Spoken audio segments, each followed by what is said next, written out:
ಮುರಳಿಯ ದಿನಾಂಕ 8-10-2024 ಪ್ರಾತಃ ಮುರಳಿ ಬಾಪ್ದಾದ ಮಧುಬನ. ತಂದೆ ತಿಳಿಸುತ್ತಾರೆ, ಮಧುರ ಮಕ್ಕಳೇ, ಬುದ್ಧಿಯನ್ನು ರಿಫೈನ್ ಮಾಡಿಕೊಳ್ಳಬೇಕಾದರೆ ಒಬ್ಬ ತಂದೆಯ ನೆನಪಿನಲ್ಲಿ ಇರಿ. ನೆನಪಿನಿಂದಲೇ ಆತ್ಮ ಸ್ವಚ್ಛವಾಗುತ್ತಾ ಹೋಗುವುದು. ಪ್ರಶ್ನೆ: ವರ್ತಮಾನ ಸಮಯದಲ್ಲಿ ಮನುಷ್ಯರು ತಮ್ಮ ಸಮಯ ಮತ್ತು ಹಣವನ್ನು ಹೇಗೆ ವ್ಯರ್ಥ ಮಾಡುತ್ತಿದ್ದಾರೆ? ಉತ್ತರ: ಯಾವಾಗ ಯಾರಾದರೂ ಶರೀರ ಬಿಡುತ್ತಾರೆ ಆಗ ಅವರ ಹಿಂದೆ ಎಷ್ಟು ಹಣವನ್ನು ಖರ್ಚು ಮಾಡುತ್ತಿರುತ್ತಾರೆ. ಯಾವಾಗ ಶರೀರ ಬಿಟ್ಟು ಹೊರಟು ಹೋದರು ಅಂದಾಗ ಅವರಿಗೆ ಯಾವುದೇ ಬೆಲೆ ಇರುವುದಿಲ್ಲ. ಆದ್ದರಿಂದ ಅವರ ಹಿಂದೆ ಏನೆಲ್ಲ ಮಾಡುತ್ತಾರೆ ಅದರಲ್ಲಿ ತಮ್ಮ ಸಮಯ ಮತ್ತು ಹಣವನ್ನು ವ್ಯರ್ಥ ಮಾಡುತ್ತಾರೆ. ಓಂ ಶಾಂತಿ.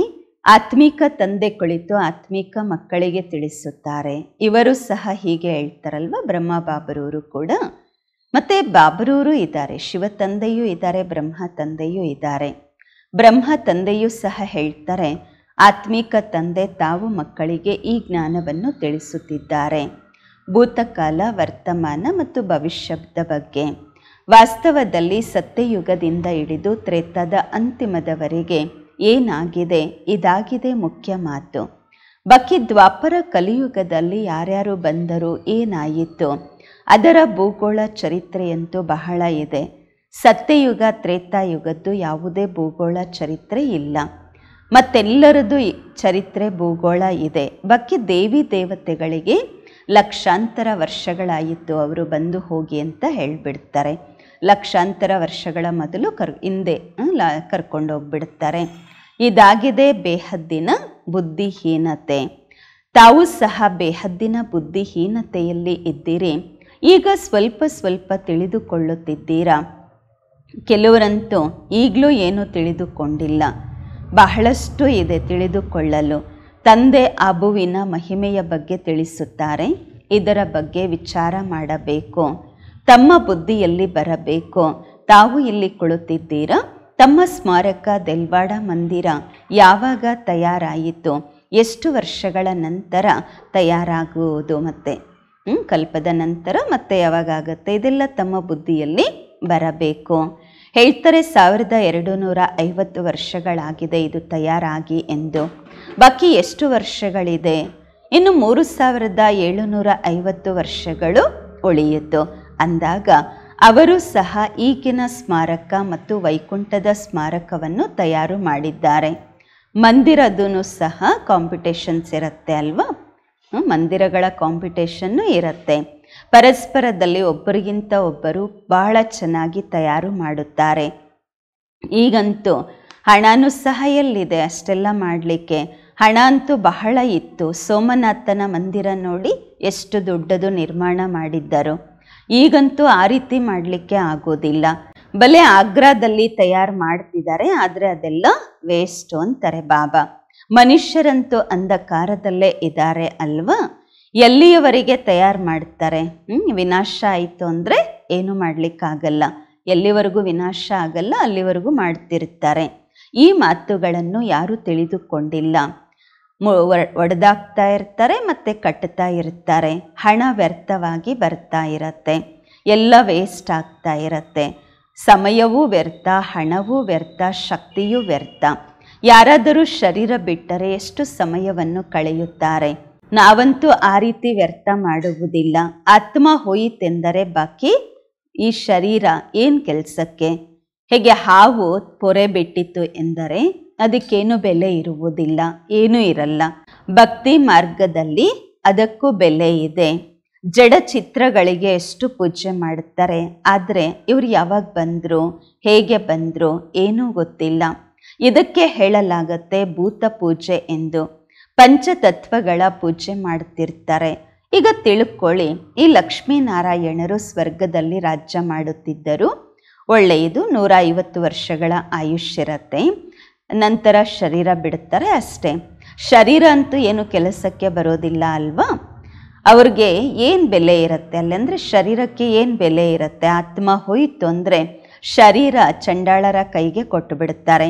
ಅವರು ರೀತಿ ಪದ್ಧತಿಯ ಅನುಸಾರವಾಗಿ ಸುಡುತ್ತಾರೆ, ಸಂಸ್ಕಾರ ಮಾಡುತ್ತಾರೆ.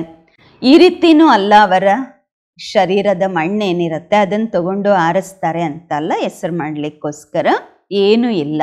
ಇಲ್ಲಂತೂ ಎಷ್ಟೆಲ್ಲ ಮಾಡ್ತಾರೆ, ಬ್ರಾಹ್ಮಣರಿಗೆ ತಿನ್ನಿಸ್ತಾರೆ, ಏನೆಲ್ಲ ಮಾಡ್ತಿರ್ತಾರೆ. ಅಲ್ಲೇನೂ ಇರೋದಿಲ್ಲ. ಶರೀರ ಯಾವುದು ಕೆಲಸಕ್ಕೆ ಬರುವುದಿಲ್ಲ. ಶರೀರವನ್ನ ಸುಟ್ಟು ಬಿಡುತ್ತಾರೆ. ಬಾಕಿ ಚಿತ್ರ ಇರುತ್ತೆ. ಅದನ್ನು ಸಹ ಅಕ್ಯುರೇಟ್ ಚಿತ್ರವಂತೂ ಸಿಗುವುದಿಲ್ಲ. ಸತ್ಯುಗದ ಅಕ್ಯುರೇಟ್ ಚಿತ್ರ ಸಿಗುವುದಿಲ್ಲ. ಆದಿದೇವನ ಕಲ್ಲಿನ ಮೂರ್ತಿ ಅಕ್ಯುರೇಟ್ ಆಗಿ ಎಲ್ಲಿದೆ? ಪೂಜೆ ಯಾವಾಗ ಪ್ರಾರಂಭವಾಯಿತು ಆಗ ಕಲ್ಲಿನ ಮೂರ್ತಿಗಳನ್ನ ಮಾಡಿ ಪೂಜಿಸಲ್ಪಟ್ರು. ಅಸಲ್ನಲ್ಲಿ ಏನು ಮೂರ್ತಿ ಇತ್ತು, ವಾಸ್ತವದಲ್ಲಿ ಏನಿದ್ರು ಅದಂತೂ ಸುಟ್ಟು ಸಮಾಪ್ತಿ ಆಗ್ಬಿಟ್ಟಿದೆ ಅಲ್ವಾ. ಶರೀರ ಏನು ಸತ್ಯುಗದಲ್ಲಿ ದೇವಿ ದೇವತೆಗಳಿದ್ರು, ಅದಂತೂ ನಂತರ ಇರೋದಿಲ್ಲ ಅಲ್ವಾ. ಭಕ್ತಿ ಮಾರ್ಗದಲ್ಲಿ ಚಿತ್ರ ಬಿಡಿಸ್ತಾರೆ. ಈ ಮಾತುಗಳ ಬಗ್ಗೆಯೂ ಕೂಡ ವಿಚಾರ ನಡೆಯಬೇಕು. ಅಬುವಿನ ಮಹಿಮೆಯನ್ನ ಒಳ್ಳೆಯ ರೀತಿ ಸಿದ್ಧ ಮಾಡಬೇಕು. ತಾವು ಸಹ ಇಲ್ಲಿ ಕುಳಿತಿದ್ದೀರಾ. ಇಲ್ಲಿಯೇ ತಂದೆ ಪೂರ್ತಿ ವಿಶ್ವವನ್ನ ನರಕದಿಂದ ಸ್ವರ್ಗವನ್ನಾಗಿ ಮಾಡುತ್ತಿದ್ದಾರೆ ಅಂದಾಗ ಎಲ್ಲದಕ್ಕಿಂತ ಶ್ರೇಷ್ಠಾತಿ ಶ್ರೇಷ್ಠ ತೀರ್ಥಸ್ಥಾನ ಇದಾಗಿದೆ, ಮಧುಬನ. ಈಗ ಎಷ್ಟು ಭಾವನೆ ಇಲ್ಲ, ಕೇವಲ ಒಬ್ಬ ಶಿವ ತಂದೆಯಲ್ಲಿ ಭಾವನೆ ಇಟ್ಕೊಂಡಿದ್ದಾರೆ. ಎಲ್ಲೇ ಹೋದ್ರೂ ಶಿವನ ಮಂದಿರ ಅವಶ್ಯವಾಗಿ ಇರುತ್ತದೆ. ಅಮರನಾಥದಲ್ಲಿಯೂ ಶಿವನ ಮೂರ್ತಿಯೇ ಇದೆ. ಹೇಳ್ತಾರೆ ಶಂಕರ ಪಾರ್ವತಿಗೆ ಕತೆ ಹೇಳಿದರೆಂದು. ಅಲ್ಲಂತೂ ಕಥೆಯ ಮಾತೇ ಇರುವುದಿಲ್ಲ. ಮನುಷ್ಯರಿಗೆ ಏನೂ ಅರ್ಥವಾಗುವುದಿಲ್ಲ. ಈಗ ತಮಗೆ ತಿಳುವಳಿಕೆ ಬಂದಿದೆ, ಮೊದಲು ಗೊತ್ತಿರಲಿಲ್ಲ. ಈಗ ಬಾಬಾರವರು ಅಬುವಿನ ಮಹಿಮೆ ಎಷ್ಟು ಮಾಡುತ್ತಾರೆ. ಸರ್ವ ತೀರ್ಥಸ್ಥಾನಗಳಲ್ಲಿ ಇದು ಮಹಾನ್ ತೀರ್ಥಸ್ಥಾನವಾಗಿದೆ. ತಂದೆ ಬಹಳಷ್ಟು ತಿಳಿಸುತ್ತಾರೆ, ಆದರೆ ಅನನ್ಯ ಮಕ್ಕಳ ಬುದ್ಧಿಯಲ್ಲಷ್ಟೇ ಕುಳಿತುಕೊಳ್ಳುತ್ತೆ. ಈಗಲೂ ಸಹ ದೇಹಾಭಿಮಾನ ಬಹಳಷ್ಟು ಇದೆ. ಜ್ಞಾನವಂತೂ ಬಹಳ ಬೇಕಾಗಿದೆ, ರಿಫೈನ್ನೆಸ್ ಬಹಳ ಬರಬೇಕು. ಈಗಂತೂ ಕೆಲವರಿಗೆ ಬಹಳ ಕಷ್ಟಕರವಾಗಿ ಯೋಗ ಹತ್ತುತ್ತೆ. ಯೋಗದ ಜೊತೆಯಲ್ಲಿ ಜ್ಞಾನವೂ ಬೇಕು. ಈ ರೀತಿ ಎಲ್ಲ ಕೇವಲ ಯೋಗದಲ್ಲಿ ಇರುತ್ತೇವೆ ಎಂದಲ್ಲ, ಯೋಗದಲ್ಲಿ ಜ್ಞಾನವೂ ಸಹ ಅವಶ್ಯವಾಗಿ ಬೇಕು. ದೆಹಲಿಯಲ್ಲಿ ಜ್ಞಾನ ವಿಜ್ಞಾನ ಭವನ ಎಂಬ ಹೆಸರನ್ನ ಇಡಲಾಗಿದೆ, ಆದರೆ ಇದರ ಅರ್ಥ ಏನು ಎಂಬುದನ್ನು ತಿಳಿದುಕೊಂಡಿಲ್ಲ. ಜ್ಞಾನ ವಿಜ್ಞಾನವಂತೂ ಸೆಕೆಂಡಿನದಾಗಿದೆ, ಶಾಂತಿಧಾಮ ಸುಖಧಾಮ. ಆದರೆ ಮನುಷ್ಯರಲ್ಲಿ ಕಿಂಚಿತ್ತು ಬುದ್ಧಿ ಇಲ್ಲ, ಅರ್ಥವನ್ನು ತಿಳಿದುಕೊಳ್ಳುವುದಿಲ್ಲ. ಚಿನ್ಮಯಾನಂದ ಇವರೆಲ್ಲ ಎಷ್ಟು ದೊಡ್ಡ ದೊಡ್ಡ ಸನ್ಯಾಸಿಗಳು ಗೀತೆಯನ್ನು ಹೇಳುತ್ತಾರೆ. ಎಷ್ಟು ಫಾಲೋವರ್ಸ್ ಅವರಿಗೆ ಇದ್ದಾರೆ, ಎಷ್ಟೊಂದು ಜನ ಅವರಿಗೆ ಅನುಯಾಯಿಗಳಿದ್ದಾರೆ. ಎಲ್ಲರಿಗಿಂತ ದೊಡ್ಡ ಜಗತ್ತಿನ ಗುರುವಂತೂ ಒಬ್ಬ ಶಿವ ತಂದೆಯಾಗಿದ್ದಾರೆ. ತಂದೆ ಮತ್ತು ಶಿಕ್ಷಕರಿಗಿಂತಲೂ ಹಿರಿಯರು ಗುರು ಆಗ್ತಾರೆ. ಸದ್ಗುರು ಶಿವ ತಂದೆಯಾಗಿದ್ದಾರೆ. ಅಂದರೆ ತಂದೆ ಶಿಕ್ಷಕ ಗುರುವಿನ ರೂಪದಲ್ಲಿಯೂ ಕೂಡ ನೋಡಿದಾಗ ಗುರು ದೊಡ್ಡವರಾಗ್ತಾರೆ. ಸ್ತ್ರೀ ಎಂದಿಗೂ ಎರಡನೆಯ ಪತಿಯನ್ನ ಮಾಡಿಕೊಳ್ಳುವುದಿಲ್ಲ ಅಂದಾಗ ಗುರುವು ಸಹ ಇಬ್ಬರು ಅಂದರೆ ಎರಡನೇವರನ್ನ ಮಾಡಿಕೊಳ್ಬಾರ್ದು. ಒಬ್ಬರು ಗುರುಗಳನ್ನಾಗಿ ಮಾಡಿಕೊಂಡ್ರೆ ಅವರೇ ಸದ್ಗತಿ ಮಾಡುತ್ತಾರೆ. ಮತ್ತೆ ಅನ್ಯ ಗುರುಗಳು ಯಾಕೆ? ಸದ್ಗುರು ಶಿವ ತಂದೆಯಂತೂ ಒಬ್ಬರೇ ಬೇಹದ್ದಿನ ತಂದೆಯಾಗಿದ್ದಾರೆ, ಎಲ್ಲರ ಸದ್ಗತಿ ಮಾಡುವವರಾಗಿದ್ದಾರೆ. ಆದರೆ ಈ ಮಾತುಗಳನ್ನು ಬಹಳಷ್ಟು ಜನ ಬಿಲ್ಕುಲ್ ತಿಳಿದುಕೊಳ್ಳುವುದೇ ಇಲ್ಲ. ತಂದೆ ತಿಳಿಸುತ್ತಾರೆ, ಈ ರಾಜಧಾನಿ ಸ್ಥಾಪನೆಯಾಗುತ್ತಿದೆ ಅಂದಾಗ ನಂಬರ್ ವಾರಾಗಿ ಆಗತ್ತೆ ಅಲ್ವಾ. ಕೆಲವರಂತೂ ಕಿಂಚಿತ್ತು ತಿಳಿದುಕೊಳ್ಳುವುದೇ ಇಲ್ಲ. ಡ್ರಾಮಾದಲ್ಲಿ ಅವರ ಪಾತ್ರವೇ ಹಾಗೆ ಇದೆ. ಶಿಕ್ಷಕರಂತೂ ತಿಳ್ಕೊಳ್ತಾರಲ್ವ, ಯಾವ ಶರೀರದ ಮೂಲಕ ತಿಳಿಸ್ಬೇಕು ಅವರಿಗೂ ಕೂಡ ಗೊತ್ತಾಗತ್ತೆ, ಬ್ರಹ್ಮ ಬಾಬ್ರವ್ರಿಗೂ ಗೊತ್ತಾಗತ್ತೆ. ಇದೆಲ್ಲಂತೂ ಬಾಬಾ ಹೇಳ್ತಾರೆ, ಬೆಲ್ಲದ ರುಚಿ ಬೆಲ್ಲದ ಚೀಲಕ್ಕೆ ಗೊತ್ತು. ಶಿವ ತಂದೆಗೆ ಬೆಲ್ಲ ಎಂದು ಹೇಳಲಾಗತ್ತೆ. ಎಲ್ಲರ ಸ್ಥಿತಿಯನ್ನು ಶಿವ ತಂದೆ ತಿಳ್ಕೊಳ್ತಾರೆ. ಪ್ರತಿಯೊಬ್ಬರ ವಿದ್ಯಾಭ್ಯಾಸದಿಂದ ಗೊತ್ತಾಗತ್ತೆ ಯಾರು ಹೇಗೆ ಓದ್ತಾ ಇದ್ದಾರೆ, ಎಷ್ಟು ಸರ್ವಿಸ್ ಮಾಡ್ತಿದ್ದಾರೆ, ಎಷ್ಟು ಬಾಬ್ರವರ ಕಾರ್ಯದಲ್ಲಿ ಜೀವನವನ್ನು ಸಫಲ ಮಾಡಿಕೊಳ್ಳುತ್ತಿದ್ದಾರೆ. ಈ ರೀತಿಯೆಲ್ಲ ಈ ಬ್ರಹ್ಮ ಬಾಬರವರು ಮನೆ ಮಠವನ್ನು ಬಿಟ್ಟರು, ಆದ್ದರಿಂದ ಲಕ್ಷ್ಮೀನಾರಾಯಣ ಆದರೂ ಅಲ್ಲ. ಪರಿಶ್ರಮನೂ ಪಡಬೇಕು ಅಲ್ವಾ. ಬ್ರಹ್ಮ ಬಾಬಾ ಕಷ್ಟಪಟ್ಟಿದ್ದಾರೆ ಅಲ್ವಾ. ಈ ಜ್ಞಾನ ಬಹಳ ಶ್ರೇಷ್ಠವಾಗಿದೆ. ಒಂದು ವೇಳೆ ತಂದೆಯ ಅವಾಜ್ಞೆ ಯಾರಾದರೂ ಮಾಡಿದರೆ ಏಕ್ದಮ್ ಕಲ್ಲುಗಳಾಗುತ್ತಾರೆ, ಅಂದರೆ ಕಲ್ಲು ಬುದ್ಧಿ ಉಳ್ಳವರಾಗುತ್ತಾರೆ. ತಂದೆ ತಿಳಿಸಿದ್ದರು, ಇದು ಇಂದ್ರ ಸಭೆಯಾಗಿದೆ. ಶಿವ ತಂದೆ ಜ್ಞಾನದ ಸುರಿಮಳೆಯನ್ನು ಸುರಿಸುತ್ತಿದ್ದಾರೆ. ಅವರ ಅವಾಜ್ಞೆ ಮಾಡಿದರೆ ಎಲ್ಲಿಯೂ ಕೂಡ ನಿಲ್ಲಲಾಗುವುದಿಲ್ಲ. ಶಾಸ್ತ್ರಗಳಲ್ಲಿಯೂ ಬರೆಯಲಾಗಿದೆ, ಕಲ್ಲು ಬುದ್ಧಿ ಉಳ್ಳವರಾದರೆಂದು. ಆದ್ದರಿಂದ ಬಾಬಾ ಎಲ್ಲರಿಗೂ ಬರೆಯುತ್ತಾರೆ. ಜೊತೆಯಲ್ಲಿ ಸಂಭಾಲನೆಯಿಂದ ಕೆಲವರನ್ನ ಕರ್ಕೊಂಡು ಬನ್ನಿ ಅಂತ ಹೇಳುತ್ತಾರೆ. ಈ ರೀತಿ ಎಲ್ಲ ವಿಕಾರಿಗಳು, ಅಪವಿತ್ರರು ಇಲ್ಲಿ ಬಂದು ಕುಳಿತುಕೊಳ್ಳುತ್ತಾರೆ. ಆ ರೀತಿಯ ಮಾಡಬಾರ್ದು. ಮತ್ತೆ ಕರೆದುಕೊಂಡು ಬರುವವರು ಯಾರು ಬ್ರಾಹ್ಮಣಿ ಇದ್ದಾರೆ ಅವರ ಮೇಲೆಯೂ ದೋಷವಾಗುವುದು. ಅಂತಹವರನ್ನ ಯಾರನ್ನು ಕರೆದುಕೊಂಡು ಬರಬಾರದು. ಬಹಳ ಜವಾಬ್ದಾರಿಯಾಗಿದೆ. ಬಹಳ ಶ್ರೇಷ್ಠಾತಿ ಶ್ರೇಷ್ಠ ತಂದೆಯಾಗಿದ್ದಾರೆ. ನಿಮಗೆ ವಿಶ್ವದ ರಾಜ್ಯ ಭಾಗ್ಯವನ್ನು ಕೊಡುತ್ತಾರೆ ಅಂದಾಗ ಅವರ ಗೌರವ ಎಷ್ಟು ಇಡಬೇಕು? ಶಿವ ತಂದೆಗೆ ಎಷ್ಟು ಗೌರವ ಕೊಡಬೇಕು? ಅನೇಕರಿಗೆ ಮಿತ್ರ ಸಂಬಂಧಿಕರ ನೆನಪಾಗತ್ತೆ, ತಂದೆಯ ನೆನಪೇ ಇರುವುದಿಲ್ಲ. ಆಂತರಿಕದಲ್ಲೇ ಗುಟಕರಿಸುತ್ತಿರುತ್ತಾರೆ. ತಂದೆ ತಿಳಿಸುತ್ತಾರೆ, ಇದಾಗಿದೆ ಆಸುರಿ ಪ್ರಪಂಚ, ಈಗ ದೈವಿ ಪ್ರಪಂಚ ತಯಾರಾಗತ್ತೆ. ನಮ್ಮ ಮುಖ್ಯ ಗುರಿ ಉದ್ದೇಶವೇ ಇದಾಗಿದೆ. ಈ ಲಕ್ಷ್ಮೀನಾರಾಯಣರ ಸಮಾನ ಆಗಬೇಕು. ಏನೆಲ್ಲ ಚಿತ್ರಗಳಿವೆ, ಎಲ್ಲರ ಜೀವನ ಚರಿತ್ರೆಯನ್ನು ತಾವು ತಿಳಿದುಕೊಂಡಿದ್ದೀರಾ. ಮನುಷ್ಯರಿಗೆ ತಿಳಿಸಲು ಎಷ್ಟು ಪರಿಶ್ರಮ ಪಡುತ್ತೀರಾ. ನೀವು ತಿಳಿದುಕೊಳ್ಳಬಹುದು ಯಾರು ಒಳ್ಳೆಯ ಬುದ್ಧಿವಂತರಿದ್ದಾರೆ ಎಂದು. ಈ ಕೆಲವರಂತೂ ಏನು ತಿಳ್ಕೊಳ್ಳೋದೇ ಇಲ್ಲ. ನೀವು ಮಕ್ಕಳಲ್ಲಿ ಯಾರೆಷ್ಟು ಜ್ಞಾನವನ್ನು ಪಡೆದುಕೊಳ್ಳುತ್ತೀರಾ ಅದರ ಅನುಸಾರವಾಗಿ ಸರ್ವಿಸ್ ಮಾಡುತ್ತಿದ್ದೀರಾ. ಮುಖ್ಯ ಮಾತಾಗಿದೆ ಗೀತೆಯ ಭಗವಂತನದು. ಸೂರ್ಯವಂಶಿ ದೇವಿ ದೇವತೆಗಳದು ಇದು ಒಂದೇ ಶಾಸ್ತ್ರವಾಗಿದೆ, ಬೇರೆ ಬೇರೆ ಇಲ್ಲ. ಬ್ರಾಹ್ಮಣರದು ಬೇರೆ ಬೇರೆ ಇಲ್ಲ. ಇದು ಬಹಳ ತಿಳಿದುಕೊಳ್ಳುವ ಮಾತಾಗಿದೆ. ಈ ಜ್ಞಾನ ಮಾರ್ಗದಲ್ಲಿಯೂ ಸಹ ನಡೆಯುತ್ತಾ ಒಂದು ವೇಳೆ ವಿಕಾರದಲ್ಲಿ ಬಿದ್ದರೆ ಜ್ಞಾನವೇ ಸೋರಿ ಹೋಗುತ್ತದೆ. ಬಹಳ ಒಳ್ಳೊಳ್ಳೆಯ ಮಕ್ಕಳು ಹೋಗಿ ವಿಕಾರಿಗಳಾಗುತ್ತಾರೆ. ಆಗ ಕಲ್ಲು ಬುದ್ಧಿ ಉಳ್ಳವರಾಗುತ್ತಾರೆ. ಇದರಲ್ಲಿ ಬಹಳ ತಿಳುವಳಿಕೆ ಬೇಕು. ತಂದೆ ಏನು ತಿಳಿಸ್ಕೊಡ್ತಾರೆ ಅದನ್ನು ಜೀರ್ಣ ಮಾಡಿಕೊಳ್ಳಬೇಕು, ಮೆಲುಕು ಹಾಕಬೇಕು. ಇಲ್ಲಂತೂ ತಮಗೆ ಬಹಳ ಸಹಜವಾಗಿದೆ. ಯಾವುದೇ ಲೌಕಿಕ ವ್ಯವಹಾರ ಕಾರ್ಯ, ಯಾವುದೇ ಗೊಂದಲ ಇಲ್ಲ. ಹೊರಗಡೆ ಇರುವುದರಿಂದ ಕೆಲಸ ಕಾರ್ಯಗಳ ಚಿಂತೆ ಎಷ್ಟೊಂದಿರುತ್ತೆ. ಮಾಯೆ ಬಹಳ ಬಿರುಗಾಳಿಗಳಲ್ಲಿ ತರತ್ತೆ. ಇಲ್ಲಂತೂ ಏಕಾಂತವಿದೆ. ತಂದೆ ಮತ್ತೆಯೂ ಸಹ ಮಕ್ಕಳಿಗೆ ಪುರುಷಾರ್ಥ ಮಾಡಿಸುತ್ತಿರುತ್ತಾರೆ. ಈ ಬಾಬಾರವರು ಸಹ ಬ್ರಹ್ಮ ತಂದೆಯೂ ಸಹ ಪುರುಷಾರ್ಥಿಯಾಗಿದ್ದಾರೆ. ಪುರುಷಾರ್ಥ ಮಾಡಿಸುವವರು ಶಿವ ತಂದೆಯಾಗಿದ್ದಾರೆ. ಇದರಲ್ಲಿ ವಿಚಾರ ಸಾಗರ ಮಂಥನ ಮಾಡಬೇಕು. ಇಲ್ಲಂತೂ ತಂದೆ ಮಕ್ಕಳ ಜೊತೆಯಲ್ಲಿ ಕುಳಿತಿದ್ದಾರೆ.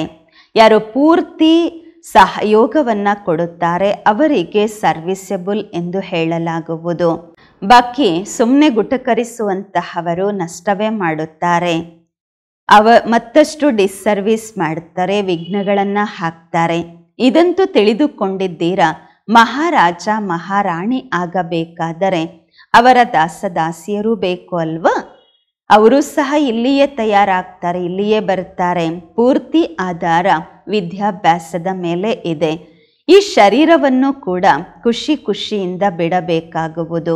ದುಃಖದ ಮಾತೇ ಇಲ್ಲ. ಪುರುಷಾರ್ಥಕ್ಕಾಗಿ ಸಮಯವಂತೂ ಸಿಕ್ಕಿದೆ. ಜ್ಞಾನ 1 ಸೆಕೆಂಡಿನದಾಗಿದೆ. ಬುದ್ಧಿಯಲ್ಲಿ ಶಿವ ತಂದೆಯಿಂದ ಆಸ್ತಿ ಸಿಗ್ತಾ ಇದೆ ಎಂಬುದಿದೆ. ಸ್ವಲ್ಪವೂ ಜ್ಞಾನ ಕೇಳಿದರೆ ಶಿವ ತಂದೆಯನ್ನು ನೆನಪು ಮಾಡಿದರೂ ಕೂಡ ಬರಬಹುದು. ಸತ್ಯಯುಗದಲ್ಲಿ ಬರಬಹುದು, ಆದರೆ ಪದವಿಗಳಲ್ಲಿ ವ್ಯತ್ಯಾಸ ಇರುತ್ತೆ. ತಂದೆ ಹೇಳುತ್ತಾರೆ, ಪ್ರಜೆಗಳಂತೂ ಬಹಳಷ್ಟು ಜನ ತಯಾರಾಗ್ತಾರೆ. ನಮ್ಮ ರಾಜಧಾನಿ ಸೂರ್ಯವಂಶಿ ಚಂದ್ರವಂಶಿ ರಾಜಧಾನಿ ಇಲ್ಲಿ ಸ್ಥಾಪನೆ ಆಗುತ್ತಿದೆ. ತಂದೆಗೆ ಮಕ್ಕಳಾಗಿ ಒಂದು ವೇಳೆ ನಿಂದನೆ ಮಾಡಿದರೆ ಬಹಳ ಪಾಪವಾಗುವುದು, ಹೊರೆ ಆಗತ್ತೆ.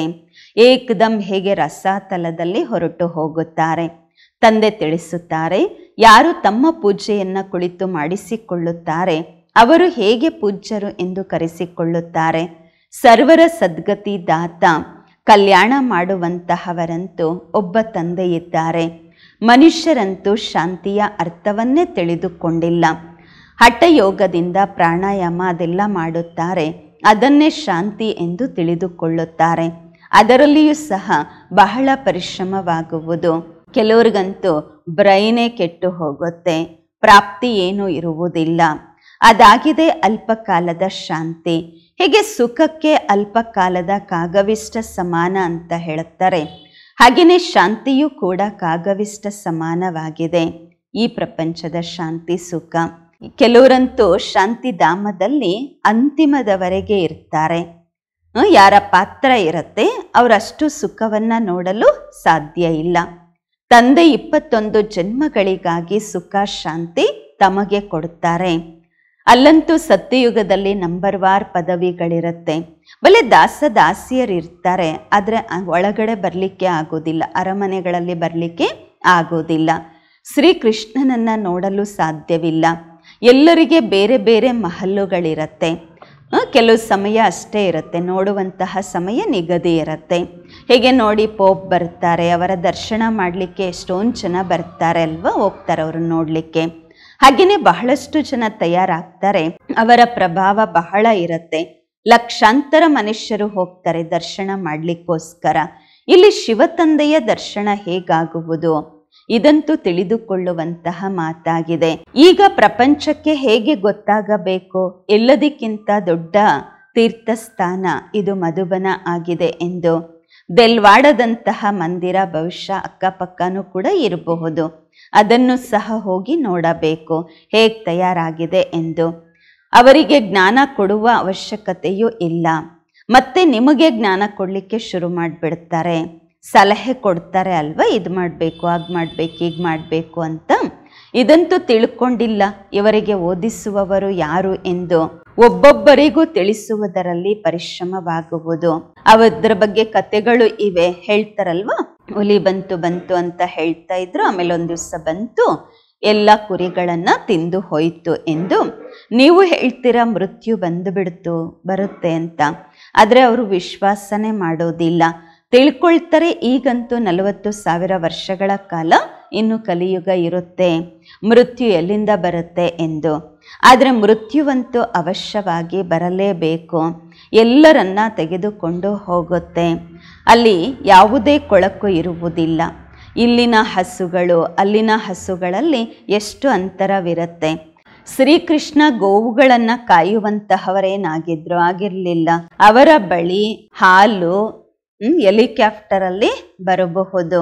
ಈ ಕೊಳಕೆಲ್ಲ ದೂರ ಇರುತ್ತೆ, ಏನು ಗಲೀಜಲ್ಲಿರೋದಿಲ್ಲ. ಎದುರುಗಡೆ ಮನೆಯಲ್ಲಿ ಏನಾದರೂ ಕೊಳಕಿರುತ್ತೇನು, ಏನೂ ಇರೋದಿಲ್ಲ. ಅಲ್ಲಿ ಅಪಾರ ಸುಖ ಇರುತ್ತೆ. ಅದಕ್ಕಾಗಿ ಪೂರ್ಣ ಪುರುಷಾರ್ಥ ಮಾಡಬೇಕು. ಎಷ್ಟು ಒಳ್ಳೊಳ್ಳೆಯ ಮಕ್ಕಳು ಸೆಂಟರ್ಸಿಂದ ಬರ್ತಾರೆ, ಬಾಬಾ ನೋಡಿ ಎಷ್ಟು ಖುಷಿ ಪಡುತ್ತಾರೆ. ನಂಬರ್ ವಾರ್ ಪುರುಷಾರ್ಥದ ಅನುಸಾರವಾಗಿ ಹೂಗಳು ತಯಾರಾಗುತ್ತಿದ್ದಾರೆ. ಯಾರು ಹೂಗಳಾಗಿದ್ದಾರೆ ಅವರು ತಮ್ಮನ್ನು ತಾವು ಹೂಗಳೆಂದು ಫೀಲ್ ಮಾಡಿಕೊಳ್ತಾರೆ, ತಿಳ್ಕೊಳ್ತಾರೆ ನಾವು ಹೂಗಳು ಎಂದು. ದೆಹಲಿಯಲ್ಲಿಯೂ ಕೂಡ ಮಕ್ಕಳು ಎಷ್ಟು ಸರ್ವಿಸ್ ಮಾಡ್ತಿದ್ದಾರೆ, ಹಗಲು ರಾತ್ರಿ. ಜ್ಞಾನವೂ ಸಹ ಎಷ್ಟು ಶ್ರೇಷ್ಠವಾಗಿದೆ. ಮೊದಲೆಲ್ಲ ತಿಳ್ಕೊಂಡಿರಲಿಲ್ಲ, ಈಗ ಎಷ್ಟು ಪರಿಶ್ರಮ ಪಡಬೇಕಾಗತ್ತೆ ಅಂದರೆ ಸರ್ವಿಸ್ ಮಾಡಲಿಕ್ಕೋಸ್ಕರ. ಬಾಬನ ಬಳಿ ಎಲ್ಲ ಸಮಾಚಾರ ಬರುತ್ತೆ. ಕೆಲವರು ತಿಳಿಸ್ತಾರೆ, ಕೆಲವರು ತಿಳಿಸೋದಿಲ್ಲ. ಏಕೆಂದರೆ ಟ್ರೇಟರ್ಸು, ತಂದೆಯ ನಿಂದಕರು ಸಹ ಬಹಳಷ್ಟು ಜನ ಇರ್ತಾರೆ. ಬಹಳ ಫಸ್ಟ್ ಕ್ಲಾಸ್ ಮಕ್ಕಳು ಕೂಡ ಟ್ರೇಟರ್ಸು, ನಿಂದಕರಾಗ್ಬಿಡ್ತಾರೆ. ಥರ್ಡ್ ಕ್ಲಾಸ್ ಅವರು ಟ್ರೇಟರ್ಸ್ ಆಗಿರ್ತಾರೆ, ನಿಂದಕರಾಗ್ಬಿಡ್ತಾರೆ. ಸ್ವಲ್ಪ ಜ್ಞಾನ ಸಿಕ್ತು ಅಂದರೆ ತಿಳ್ಕೊಳ್ತಾರೆ, ನಾವು ಶಿವ ತಂದೆಗೇನೆ ತಂದೆ ಆಗ್ಬಿಟ್ವಿ ಅಂತ. ಶಿವಬಾಬರವರಿಗೆ ನಾವೇ ತಂದೆ ಆಗ್ಬಿಟ್ಟಿದ್ದೀವಿ ಅಂತ ತಿಳ್ಕೊಳ್ತಾರೆ. ಸ್ವಲ್ಪ ಜ್ಞಾನ ತಿಳ್ಕೊಂಡ್ರು ಅಂದರೆ. ತಂದೆಯ ಪರಿಚಯ ಇಲ್ಲ ಅಲ್ವಾ, ಯಾರು ಜ್ಞಾನ ಕೊಡ್ತಾ ಇದ್ದಾರೆ ನಮಗೆ ಅಂತ, ಅದಕ್ಕೆ ಆ ರೀತಿ ತಿಳ್ಕೊಳ್ತಾರೆ. ಒಳ್ಳೆಯದು. ಮಧುರಾತಿ ಮಧುರ ಅಗಲಿ ಹೋಗಿ ಮರಳಿ ಸಿಕ್ಕಿರುವ ಮಕ್ಕಳ ಪ್ರತಿಯಾಗಿ ಮಾತ್ಪಿತಾ ಬಾಪ್ ದಾದಾರವರ ನೆನಪು, ಪ್ರೀತಿ, ಬೆಳಗಿನ ವಂದನೆಗಳು. ಆತ್ಮಿಕ ಮಕ್ಕಳಿಗೆ ಆತ್ಮಿಕ ತಂದೆಯ ನಮಸ್ಕಾರಗಳು. ನಾವು ಆತ್ಮಿಕ ಮಕ್ಕಳಿಗೆ ಆತ್ಮಿಕ ಮಾತ್ಪಿತಾ ಬಾಪ್ ದಾದಾರವರಿಗೆ ನೆನಪು, ಪ್ರೀತಿ, ಬೆಳಗಿನ ವಂದನೆಗಳು ಹಾಗೂ ನಮಸ್ಕಾರಗಳು. ಧಾರಣೆಗಾಗಿ ಮುಖ್ಯ ಸಾರ. ಫಸ್ಟ್ ಪಾಯಿಂಟು, ವಿಶ್ವದ ರಾಜ್ಯ ಭಾಗ್ಯ ಕೊಡುವಂತಹ ತಂದೆಗೆ ಬಹಳ ಗೌರವ ಕೊಡಬೇಕು. ತಂದೆಯ ಸೇವೆಯಲ್ಲಿ, ಸರ್ವಿಸ್ನಲ್ಲಿ ತಮ್ಮ ಜೀವನ ಸಫಲ ಮಾಡಿಕೊಳ್ಳಬೇಕು. ವಿದ್ಯಾಭ್ಯಾಸದ ಕಡೆ ಪೂರ್ಣ ಗಮನ ಕೊಡಬೇಕು. 2ನೇ ಪಾಯಿಂಟು, ತಂದೆಯಿಂದ ಏನು ಜ್ಞಾನ ಸಿಗ್ತಾ ಇದೆ ಅದರ ಬಗ್ಗೆ ವಿಚಾರ ಸಾಗರ ಮಂಥನ ಮಾಡಬೇಕು. ಎಂದಿಗೂ ವಿಘ್ನ ರೂಪ ಆಗಬಾರದು, ಡಿಸ್ಸರ್ವಿಸ್ ಮಾಡಬಾರದು, ಅಹಂಕಾರದಲ್ಲಿ ಬರಬಾರದು. ವರದಾನ: 4 ವಿಷಯಗಳಲ್ಲಿ ತಂದೆಯ ಮನಸ್ಸಿಚ್ಛಿಸುವಂತಹ ಅಂಕಗಳನ್ನು ಪಡೆಯುವಂತಹ ತಂದೆಯ ಹೃದಯ ಸಿಂಹಾಸನ ಅಧಿಕಾರಿಗಳಾಗಿರಿ. 4 ಸಬ್ಜೆಕ್ಟ್ಸಲ್ಲಿ ತಂದೆಗೆ ಮನಸ್ಸಿಚ್ಛಿಸುವಂತಹ ಅಂಕಗಳನ್ನು ಪಡೆಯುವಂತಹ ಹೃದಯ ಸಿಂಹಾಸನ ಅಧಿಕಾರಿಗಳಾಗಿರಿ. ವರದಾನದ ವಿಶ್ಲೇಷಣೆ: ಯಾವ ಮಕ್ಕಳು 4 ಸಬ್ಜೆಕ್ಟ್ಸಲ್ಲಿ ಒಳ್ಳೆಯ ಅಂಕಗಳನ್ನು ಪಡೆಯುತ್ತಾರೆ, ಆದಿಯಿಂದ ಅಂತಿಮದ ತನಕ ಒಳ್ಳೆಯ ಅಂಕಗಳಿಂದ ಪಾಸ್ ಆಗ್ತಾರೆ, ಅವರೇ ಪಾಸ್ವಿತಾನರೆಂದು ಕರೆಸಿಕೊಳ್ಳುತ್ತಾರೆ. ಮಧ್ಯ ಮಧ್ಯದಲ್ಲಿ ಅಂಕಗಳು ಕಡಿಮೆ ಆಯಿತೆಂದರೆ ಮತ್ತೆ ಮೇಕಪ್ ಮಾಡಿಕೊಳ್ಳೋದು ಆ ರೀತಿ ಆಗಲ್ಲ. ಆದರೆ ಎಲ್ಲ ವಿಷಯಗಳಲ್ಲಿ ತಂದೆಗೆ ಮನಸ್ಸಿಚ್ಛಿಸುವಂತಹವರೇ ಹೃದಯ ಸಿಂಹಾಸನ ಅಧಿಕಾರಿಗಳಾಗ್ತಾರೆ. ಜೊತೆಗೆ ಬ್ರಾಹ್ಮಣ ಸಂಸಾರದಲ್ಲಿ ಸರ್ವರ ಪ್ರೀತಿ, ಸರ್ವರ ಸಹಯೋಗಿ, ಸರ್ವರ ಗೌರವ ಪ್ರಾಪ್ತಿ ಮಾಡಿಕೊಳ್ಳುವಂತಹವರೇ ಹೃದಯ ಸಿಂಹಾಸನ ಅಧಿಕಾರಿಗಳಿಂದ ರಾಜ್ಯ ಸಿಂಹಾಸನ ಅಧಿಕಾರಿಗಳಾಗ್ತಾರೆ. ಸ್ಲೋಗನ್: ಯಾರ ಹೃದಯದಲ್ಲಿ ಸದಾ ಇದೆ ಎಡಬಿಡದಂತಹ ಹಾಡು ಮೊಳಗುತ್ತಿರುತ್ತದೆ, ನಾನು ತಂದೆಗೆ ಮಗು ಆಗಿದ್ದೀನಿ, ತಂದೆ ನನ್ನವರು, ಇವರೇ ಹೃದಯ ಪುಷ್ಪವಾಗಿದ್ದಾರೆ. ಯಾರ ಹೃದಯದಲ್ಲಿ ಸದಾ ಇದೆ ಅನ್ಹದ್ ಅಂತ್ಯವಿಲ್ಲದಂತಹ ಹಾಡು ಮೊಳಗುತ್ತಿರುತ್ತೆ, ನಾನು ಬಾಬನ್ ಮಗು, ನಾನು ಬಾಬರೂರಿಗೆ, ಬಾಬಾ ನನ್ನವರು, ಈ ಹಾಡು ಮೊಳಗ್ತಿರತ್ತೆ, ಅವರೇ ಹೃದಯ ಪುಷ್ಪ. ಓಂ ಶಾಂತಿ.